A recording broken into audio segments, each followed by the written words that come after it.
Assalamualaikum warahmatullahi wabarakatuh. Waalaikumsalam warahmatullahi wabarakatuh. Terima kasih untuk Bapak atas waktu yang diberikan. Saya tidak mau wawancara Bapak terkait tugas dari guru penggerak, yaitu tentang modul 3.1 pengambilan keputusan berbasis nilai-nilai kebajikan. Iya, tapi sebelumnya ya mohon maaf ya, tadi saya pakai kaos karena di jalan-jalan. Ya.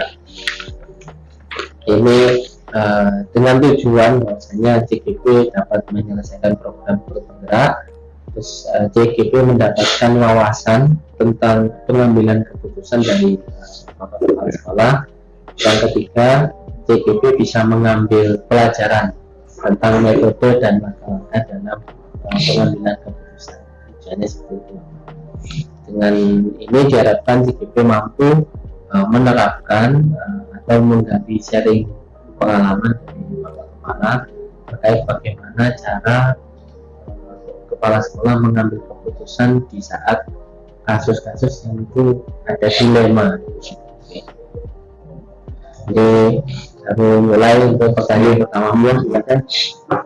Selama ini Bapak Kepala Sekolah, apa yang dilakukan Bapak Kepala Sekolah dalam melakukan identifikasi terhadap kasus-kasus yang merupakan itu kasus dilema etika atau kerusakan. Kira-kira cara identifikasinya bagaimana? Untuk tenaga pendidik atau untuk siswa? Ini untuk guru bisa, untuk ya kalau identifikasi kasus ya berarti memang kita harus melakukan pendekatan personal, di samping dengan yang bersangkutan kadang-kadang juga mencari informasi dari yang lain. Jadi mencari fakta-fakta ya, dulu, dari kenapa dan sebabnya kok ada permasalahan. Ada pendekatan personal dan menggali informasi dari pihak lain jika diperlukan. Untuk pertanyaan berikutnya, Bapak, untuk selama ini dalam proses menjalankan keputusan, apakah Bapak punya cara khusus untuk mengambil keputusan? Dalam mengambil sebuah keputusan itu ada dua hal. Yang pertama, apabila kasus itu sifatnya privat, pertama itu dan memang harus diselesaikan dengan secara privat, maka ya kalau bisa maka diselesaikan dengan langsung oleh saya, kepala sekolah. Tapi apabila dipandang ini cukup berat, maka biasanya kami melakukan dengan mengumpulkan kawan-kawan pimpinan, kemudian tidak diskusi, tapi dengan catatan karena ini hal privasi maka tidak disebarluaskan hasil diskusi. Nah, dari hasil diskusi itu kami akan mengambil sebuah keputusan, kesimpulan, kemudian supaya kalau yang bersangkutan misalnya yang berkasus itu tidak merasa bahwa ini orang lain tahu, hanya cukup satu orang kepala sekolah, maka saya yang menyampaikan. Apakah Bapak Kepala dalam proses pengambilan keputusan punya langkah-langkah atau prosedur? Ya tadi langkahnya, apabila kasus itu sifatnya personal, kita lakukan secara personal. Tapi jika kasus itu sifatnya sudah menjadi konsumsi publik, ya kita yang langkahnya harus berkomunikasi dengan kawan-kawan yang lain, dengan para pimpinan, mungkin juga dari bapak ibu guru yang lain, para senior, para dengan komite. Nah itu langkahnya. Dari situ kemudian kita berdiskusi supaya bisa mengambil sebuah kesimpulan keputusan yang bisa disampaikan kepada yang bersangkutan. Berarti langkahnya itu bisa pendekatan personal atau bisa juga dengan rapat atau rapat ya. Kemudian untuk pertanyaan berikutnya, hal-hal apa saja yang menjadikan keputusan itu menjadi efektif? Keputusan itu menurut saya bisa efektif apabila sekiranya yang bermasalah itu ketika menerima masukan dari kami itu bisa menerima dengan legowo. Kemudian menjadi efektif apabila keputusan tersebut memang bisa memecahkan masalah yang terkait dengan yang ditanyakan tadi. Kalau itu memecahkan masalah dan tidak mengganggu yang lain, maka itu akan dilakukan. Kemudian cara menyampaikan itu bisa juga disampaikan. Kadang-kadang ada permasalahan yang orang itu tidak mau kalau itu langsung dari pimpinan, untuk pimpinan, maka kita cari dari mungkin ada kawan-kawan dekatnya, kita sampaikan untuk tolong ini disampaikan, sehingga dia tidak merasa bahwa kepala sekolah tahu atau apa. Jadi kadang-kadang ada guru yang bermasalah tapi kita pura-pura nggak tahu, tapi kita pecahkan bersama dan pendekatan guru yang lain dan menyampaikan. Kan efektif itu jika beliau bisa menerima masalahnya terpecahkan atau memberikan masukan dari teman atau kawan yang bisa dekat. Untuk pertanyaan berikutnya ini, hal-hal apa saja yang menjadi tantangan dalam pengambilan keputusan? Kalau tantangan itu kadang-kadang informasi yang nggak jelas, yang tidak lengkap. Kemudian informasi yang nggak lengkap, kemudian yang lain, yang bersangkutan itu tertutup, tidak bisa menerima masukan dari yang lain. Kemudian yang ketiga, tapi bahan untuk memecahkan masalah itu sangat minim. Biasanya bahan ini maksudnya ini masalahnya cukup berat, tapi kalau dipecahkan masalahnya harus ini sebentar nggak bisa. Dan banyak publik yang kiranya tidak bisa memahami. Jadi maksudnya ketika ini ada masalah, ada banyak orang nggak ada masalah, mereka tidak bisa memahami bahwa itu yang bermasalah. Dianggap itu hal masalah kecil bagi dia, tapi sebenarnya masalah itu cukup besar berdampak pada yang lain. Itu pertanyaan berikutnya, apakah dalam proses penyelesaian masalah itu Bapak menyelesaikannya langsung atau membuat jadwal khusus proses penyelesaian kasus? Ya, jadwal itu bisa dilakukan, bisa tertulis atau tidak tertulis. Ya, kalau langsung, kalau masalahnya tidak besar, cukup bisa diselesaikan secara personal, maka bisa langsung. Tapi apabila memerlukan pendapat, memerlukan diskusi, semacam musyawarah dengan yang lain, maka harus dijadwalkan. Karena kan kita mengundang orang ke musyawarah kan, belum tentu orang itu bisa sesuai dengan kita. Itu dijadwalkan 2 atau 3 kali pertemuan, belum bisa diputuskan, itu baru disampaikan. Sekaligus mencari solusi siapa yang akan menyampaikan hasil keputusan itu kepada yang bersangkutan. Oke, berarti ada yang bisa dipecahkan dengan segera. Memang ada yang perlu diperlukan untuk dibicarakan dengan pihak-pihak lain, diperlukan musyawarah dan waktu-waktu tertentu. Untuk pertanyaan berikutnya, apakah ada seorang atau faktor yang mempermudah Bapak dalam mengambil keputusan? Otomatis ada. Jadi kalau untuk mengambil keputusan yang sifatnya kalau operasional saya kira dekat ya, yang sifatnya agak besar, maka untuk supaya keputusan itu bisa diputuskan dengan mudah bersama, maka perlu pemikiran dari banyak orang, diantaranya dengan kawan-kawan pimpinan yang lain atau dengan mungkin guru-guru senior yang sekiranya memang punya kepedulian untuk kita ajak, termasuk dengan komite sekolah. Jadi ada ini. Ya. Ini pertanyaan terakhir dari semua hal yang telah disampaikan. Adakah pembelajaran ketika Bapak mengambil sebuah keputusan? Artinya begini, ada. Jadi sebagai kepala sekolah itu punya wakil. Nah, tata cara mengambil keputusan ini karena semuanya terlibat, sehingga suatu saat para wakil ini ketika beliau nanti menjadi kepala sekolah, dia akan belajar untuk cara mengambil keputusan yang bisa dikembangkan. Sampai nih Bapak untuk sharing pengalaman ini. Terima kasih untuk waktu yang telah disediakan. Beberapa jawaban sudah kami rekam untuk jadikan kami buat kesimpulan untuk menjadikan referensi dalam mengambil sebuah keputusan. Terima kasih untuk waktu yang disediakan. Saya selalu. Waalaikumsalam.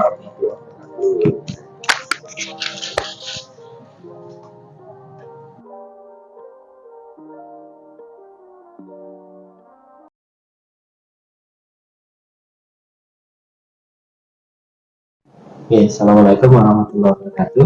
Assalamualaikum warahmatullahi wabarakatuh. Terima kasih Pak Dwi untuk waktu yang diberikan. Hari ini saya calon guru penggerak angkatan 7 dari SMK Tasik Malaya ingin mendapatkan sharing pengalaman dari Pak Dwi terkait pengalaman dari Pak Dwi sebagai kepala sekolah di SMP Wakil Kasim tentang penyelesaian kasus-kasus dilema etika dan kasus pendidikan moral, sehingga harapannya calon guru penggerak mendapatkan pengalaman dari Pak Dwi tentang bagaimana menyelesaikan kasus-kasus tersebut, karena ada tugas dari pendidikan guru penggerak yaitu modul 3.1 tentang pengambilan keputusan berbasis nilai-nilai kebajikan sebagai pemimpin. Nah, saat ini kita diberi tugas untuk menggali informasi, menggali pengalaman, menggali pengetahuan dari kepala sekolah tentang langkah-langkah dalam menyelesaikan kasus-kasus tersebut. Nah, di sini saya akan mengajukan beberapa pertanyaan terkait wawancara yang akan nanti menjadi bahan kajian untuk kami bahas di program pendidikan guru penggerak. Untuk yang pertama ini, selama ini sebagai kepala sekolah, bagaimana Pak Dwi dapat mengidentifikasi kasus-kasus yang merupakan dilema etika atau rujukan moral? Jadi kasus ini masuk dilematika, kasus ini masuk rujukan moral. Identifikasinya tidak. Gimana ya jawabnya identifikasi? Ketika ada sebuah peristiwa yang harus mengharuskan buat saya untuk mengambil keputusan, biasanya ada pertimbangan-pertimbangan khusus gitu ya. Dan informasi ini biasanya datang dari bawah. Contoh, guru A itu sering tidak masuk, guru B masuk tapi jarang di kelas. Ketika itu terjadi, pasti saya akan mencari informasi dulu mengapa sih guru A atau guru B ini seperti ini. Dan ketika sudah ada informasi, pasti ada alasan yang melatar belakang guru A, guru B itu seperti ini, atau sampai guru Z. Ada beberapa peristiwa, satu contoh kasus guru ini bukan jarang ya masuk, tapi sering telat. Dan ketika saya gali informasi, ternyata guru tersebut punya masalah finansial. Nah, gak masuknya kan jelas-jelas melanggar gitu ya, jelas-jelas salah. Tapi ketika guru tersebut harus memenuhi finansialnya, itu kan juga gak salah buat dia. Artinya mungkin income yang dari sini dianggap belum mencukupi untuk keluarganya. Dan ini yang terkadang menjadi problematika tersendiri untuk mengambil keputusan. Ketika saya ambil keputusan guru ini harus dapat teguran, guru ini harus dikurangi jamnya, sementara di sisi lain guru ini juga harus cari uang untuk keluarganya juga, kebutuhannya juga. Bahkan ketika diteliti ke rumahnya pun dan itu benar. Nah, ini yang terkadang jadi problematika pengambilan keputusan buat kepala sekolah. Jadi identifikasinya seperti itu sebetulnya. Berarti ya mencari data dulu. Muncul kasus dulu baru kita cari. Jadi menggali informasi Betul. Istilahnya ada kasus, terus kemudian langkah dari Pak Dwi melakukan penggalian data. Iya, betul. Informasi ini validitasnya seperti apa itu. Untuk berikutnya, selama ini saat Pak Dwi menjadi kepala sekolah, bagaimana cara Pak Dwi menjalankan pengambilan keputusan di sekolah, terutama kasus-kasus yang dilematika seperti ini. Bagaimana cara menjalankan keputusan? Ya, tentunya saya tidak bisa berdiri sendiri. Kalau untuk pengambilan keputusan, saya punya 4 waka. Jadi di pimpinan ada 5 kepala sekolah plus 4 waka urusan. Itu selalu saya minta pertimbangan. Kalau keputusan saya A, apa sih kekurangannya? Kalau keputusan saya B, apa sih kekurangannya? Jadi waka-waka ini saya berikan kesempatan untuk memberikan masukan. Jadi tidak langsung saya putuskan sendiri gitu. Kurangi jamnya, keluarkan misalkan. Tidak seperti itu juga. Karena juga terkadang munculnya pelanggaran itu tidak terjadi dari awal. Contoh, guru tersebut kerja 15 tahun, selama 10 tahun bagus, 5 tahun ini baru keteteran misalnya. Ya, apalagi di lembaga swasta seperti yang ada di sekolah saya. Jadi kalau di sekolah negeri sih sangat menurut saya jauh lebih mudah ketika mengambil keputusan, karena aturannya sudah saklek gitu.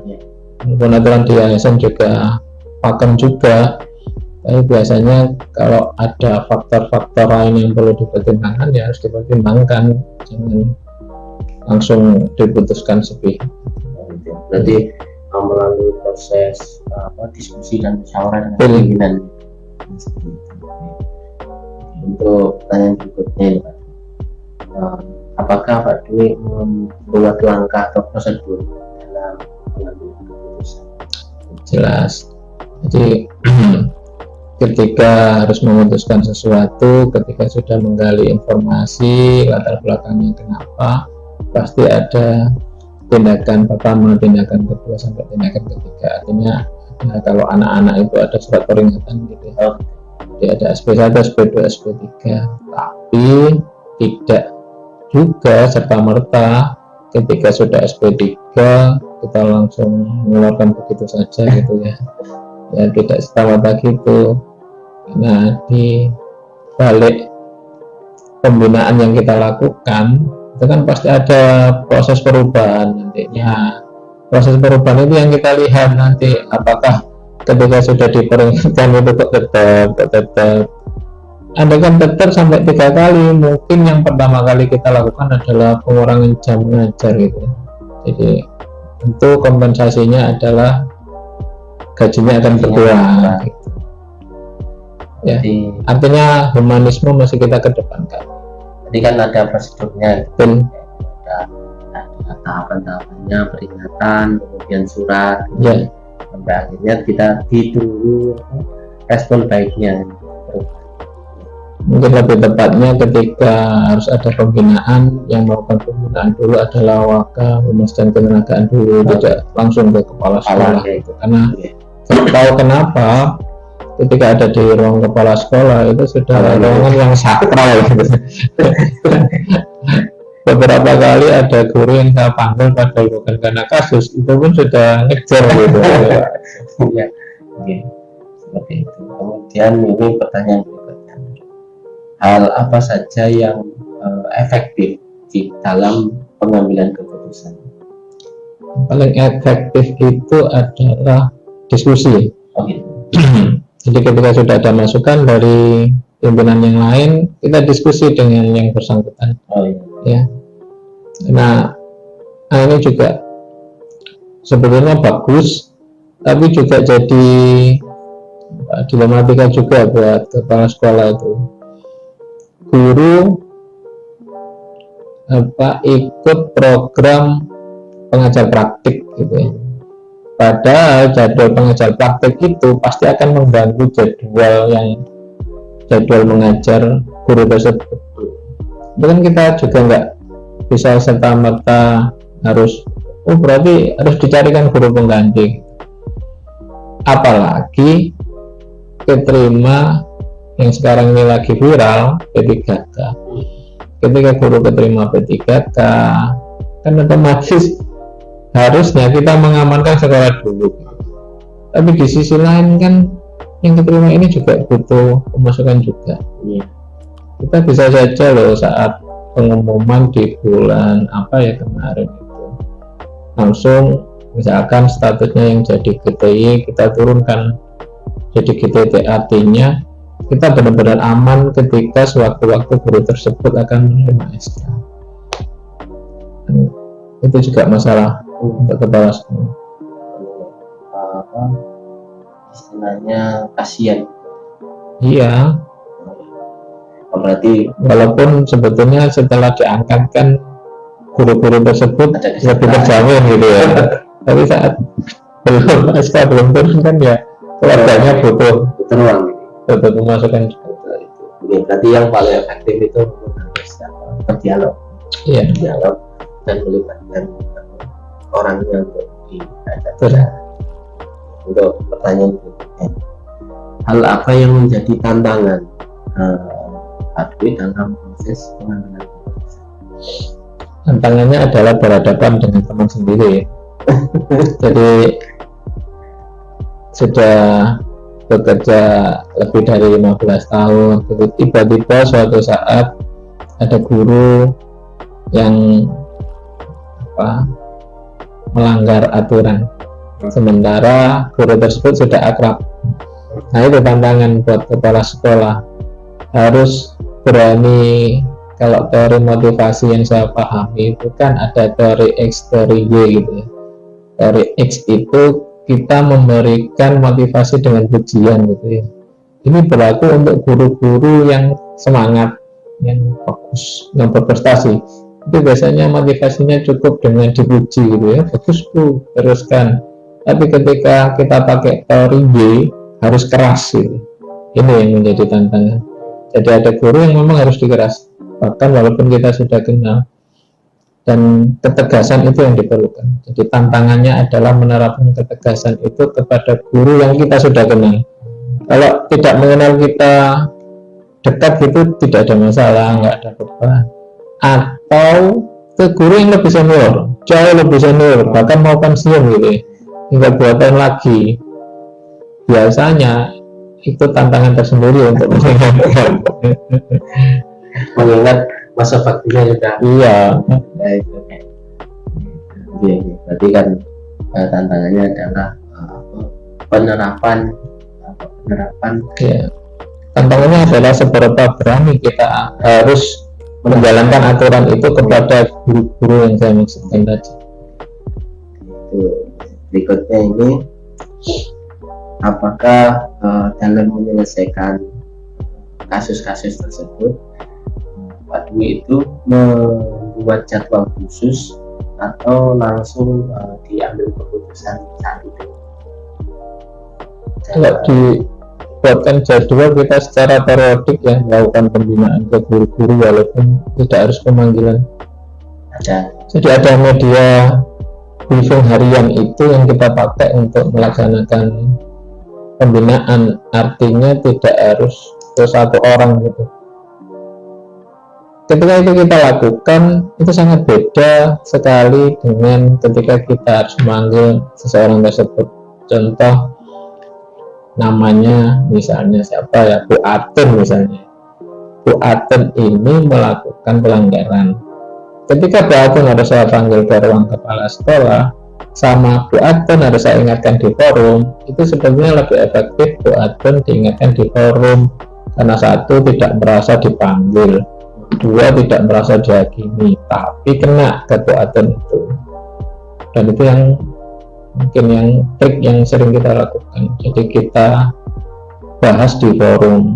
Jadi di setiap hari itu kita ada briefing selama 5-10 menit ya. Kita sampaikan informasi yang berkenaan dengan, misalnya kemarin ada guru yang pas di kelas itu misalnya nampar gitu ya. Ini misal nampar, kita ingatkan di situ. Jangan melakukan kekerasan ke anak. Mungkin alternatifnya anaknya bisa kasih tugas seperti ini. Itu lebih efektif daripada harus kita panggil, kemudian sang guru nanti harus menandatangani apa gitu. Terkadang ketersinggungan itu malah menyebabkan motivasi guru malah lemas, malah turun, gak malah lebih bagus, malah turun. Ya wis sak karepku nek misalnya seperti itu. Berarti ada pola, ada penjadwalan atau pola yang rutin dilakukan ya. Terus kalau kasus-kasus apakah juga ada tindakan yang langsung? Ada. Kalau memang perlu tindakan seperti pengurangan jam mengajar ya kita kurangi. Tapi itu kalau sudah tidak bisa diingatkan, tentunya dengan prosedur yang tadi ada peringatan 1, 2, 3. Kalau sudah dikurangi masih babak lagi, kita kurangi lagi. Bahkan mungkin kita pernah mengembalikan atau mengenal-jamkan gitu, tapi kita persuasi ke gurunya. Karena memang harus dilakukan, kalau nggak gitu nanti kasihan anak-anak. Proses pembinaan. Betul. Ini pertanyaan berikutnya, adakah seorang atau faktor yang membantu atau mempermudah pemberitaan pengambilan keputusan? Ada. Jadi apa yang membantu kita ya aturan dari yayasan itu yang pertama. Kedua, bawaan kita, terutama para waka ya. Jadi jangan sampai kepala sekolah itu menanggung masalah sendiri, itu sangat tidak bagus. Jadi bagaimana sih proses pembelajarannya, kita minta tolong ke waka kurikulum untuk mengevaluasi guru tersebut. Misalkan tentang keterlambatan, kita koordinasi dengan waka humas. Apakah pernah melakukan tindakan ke anak-anak yang kurang baik, kita koordinasi dengan waka kesiswaan. Apakah guru tersebut tidak peduli dengan lingkungan, kita koordinasi dengan waka sarpras. Jadi semuanya terlibat dan pimpinan itu nanti akan solid dan kuat. Berarti kan tim ya. Ini terakhir Pak, apakah ada pembelajaran dari selama ini Pak di dalam mengambil keputusan? Iya banyak ya. Jadi contoh, kita sudah memutuskan A, ternyata keputusan kita yang A ini tidak sejalan dengan atasan kita. Itu yang sangat utama jadi faktor pembelajaran buat saya ketika menjabat kepala sekolah. Jadi tidak selalu kehendak kita akan sejalan dengan keputusan yang di atas. Oke, terima kasih Pak untuk waktu yang diberikan. Kami semoga lancar. Oke, saya di sini belajar dari Pak Dwi. Ya, sama-sama belajar. Nah, Sutawaruh. Nah, semoga apa pengalaman dari Pak Dwi dapat saya terapkan. Amin, Saya amin. mendapatkan amanah. Amin. Terima kasih Pak Dwi. Oke, Oke, sama-sama. Waalaikumsalam.